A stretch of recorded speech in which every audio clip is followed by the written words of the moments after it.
আমাদের যদি সামনে আর কোনো দফা এবং আলটিমেটাম দিতে হয়, সেটা হবে হচ্ছে চূড়ান্ত আন্দোলনের আলটিমেটাম, চূড়ান্ত আন্দোলনের দফা। এর বাইরে আমাদের সামনে আর কোনো পথ নাই।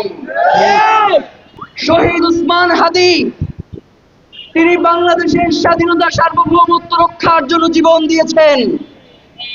সুতরাং তার বিচার কার্য নিয়ে যারা তালবাহানা করবে, আমরা মনে করব তারা বাংলাদেশের স্বাধীনতা সার্বভৌমত্বের শত্রু। মমতা বন্দ্যোপাধ্যায় যে বক্তব্য দিয়েছেন, বাংলাদেশের পররাষ্ট্র মন্ত্রণালয়ের উচিত ছিল সেই বক্তব্য আমলে নিয়ে এরপরে সত্য মিথ্যা কি সেটা উদ্ঘাটন করবার। কিন্তু পররাষ্ট্র মন্ত্রণালয়ের মাননীয় প্রতিমন্ত্রী তিনি বললেন যে হারা প্রার্থীর কোনো কথা আমরা আমলে নিচ্ছি না। তোমরা তো যেইটা ক্ষমতায় আসছো বাংলাদেশে, তোমাদের কথা আমরা আমলে নিতে চাই। তোমরা কতদিনের মধ্যে শহীদ উসমান হাদি হত্যার বিচার করবা? শহীদ উসমান হাদি হত্যার বিচারের দাবিতে আমরা নিজেদের পক্ষ থেকে আর কোনো দফা দিব না। এখন আলটিমেটাম দিবে সরকার, এখন দফা দিবে সরকার। আমাদের দফা এবং আলটিমেটাম দেওয়া শেষ।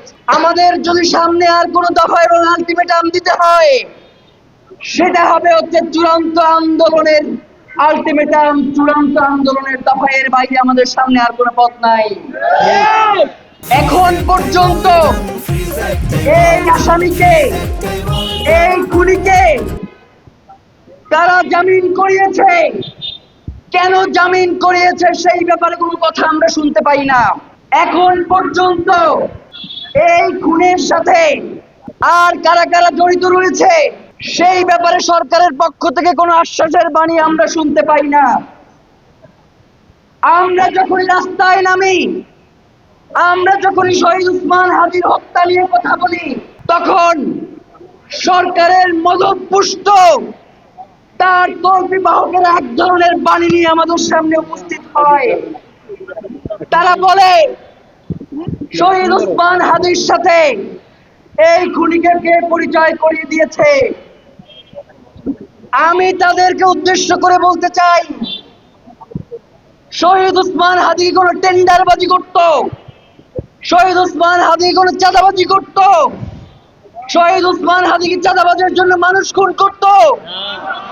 শহীদ উসমান হাদি তো বাংলাদেশের মানুষের স্বাধীনতা সার্বভৌমত্বের জন্য লড়াই করত।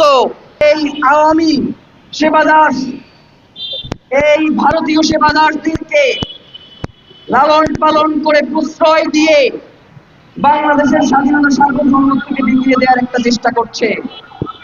এই গোয়েন্দা সংস্থার অধিকাংশ লোকজন ভালো হওয়া সত্ত্বেও কিছু লোকজনের কারণে তারা ঠিকভাবে তদন্ত করতে পারছে না। তো এইখানে আমি মনে করি যে সরকারের এই পুরো নিয়ন্ত্রণ নিজের হাতে নিয়ে কিভাবে এই খুনের বিচার যথাযথভাবে সম্পন্ন করা যায় সেটাই সরকারকে সেই পদক্ষেপ গ্রহণ করতে হবে। আমরা আপনার উপরে আস্থা রাখতে চাই। আমরা মমতার উপরে আস্থা রেখে বসে আছি, ব্যাপারটা এমন নয়। কিন্তু মমতা যেই কথা বলেছে, যেই গ্রাউন্ডে কথা বলেছে, যেই বিবরণ দিয়েছে, তাতে অবশ্যই আপনার এইটা আমলে নিয়ে এর ব্যাপারে তদন্ত করা উচিত। আমরা আপনার উপরে আস্থা রেখে বলতে চাই, বাংলাদেশ সরকারকে অনুরোধ করতে চাই, আপনারা অতি দ্রুত শহীদ ওসমান হত্যার বিচারের জন্য একটা নির্দিষ্ট সময়সীমা বেঁধে দেন, যে আমরা এই সময়ের ভিতরে খুনিদেরকে দেশে ফিরিয়ে আনবো। এই সময়ের ভিতরে তদন্ত কার্য সম্পন্ন হবে এবং এই সময়ের ভিতরে তার বিচার কার্য সম্পন্ন হবে। এর বাইরে আমাদের কোনো আর নতুন কোনো দাবি নাই। আজকে আমরা ইনকিলাব মঞ্চের পক্ষ থেকে যেই বিক্ষোভ সমাবেশ দেখেছিলাম, সেখান থেকে শুধুমাত্র আগামী 7 দিন পরে এই একটা বার্তাই আপনাদের মাধ্যমে সরকারকে পৌঁছে দিতে চাই। সরকার যাতে আমাদেরকে একটা সুনির্দিষ্ট রূপরেখা প্রণয়ন করে তিনি এতদিনের মধ্যে বিচার করবে।